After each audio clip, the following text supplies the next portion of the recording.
২৪-এর গণঅভ্যুত্থানের পর দেশের রাজনীতিতে দৃশ্যমান পরিবর্তন এসেছে। রাজপথ থেকে রাজনীতির মূল মঞ্চে উঠে এসেছে তরুণ নেতৃত্ব।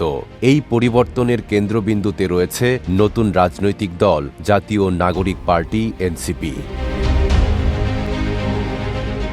গণঅভ্যুত্থানের পর ছাত্রদের হাতে গড়ে ওঠা এই দলটি এখন জাতীয় সংসদ নির্বাচনকে সামনে রেখে বড় পরীক্ষার মুখে।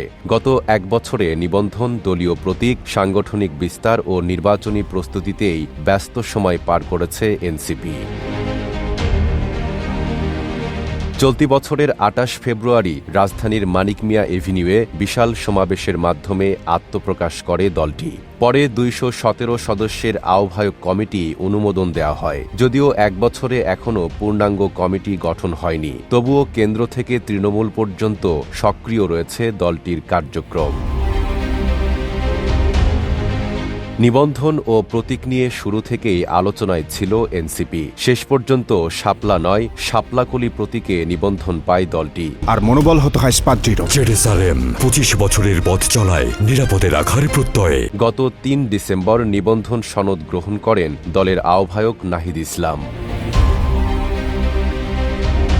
রাজনৈতিক অঙ্গনে দ্রুত পরিচিতি পেলেও বিতর্ক পিছু ছাড়েনি এনসিপির। প্রচলিত দলীয় রাজনীতির বিরুদ্ধে অবস্থান, বিএনপি ও জামাত বিরোধী বক্তব্য এবং আওয়ামী লীগ নিষিদ্ধের দাবিতে আন্দোলন, সব মিলিয়ে আলোচনার কেন্দ্রে ছিল দলটি।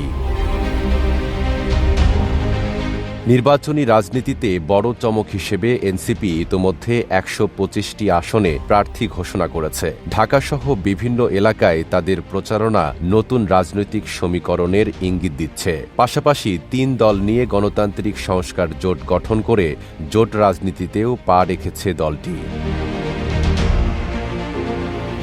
অভ্যন্তরীণ রাজনীতির পাশাপাশি আন্তর্জাতিক অঙ্গনেও এনসিপি নিজেদের উপস্থিতি জানান দিয়েছে।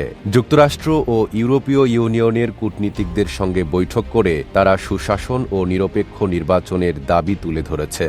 তবে ভারত বিরোধী অবস্থানে এখনও অনড় দলটি। সম্প্রতি ভারতের 7 সিস্টার্স নিয়ে হাসনাত আবদুল্লার বক্তব্য ভূরাজনৈতিক মহলে আলোচনার জন্ম দিয়েছে।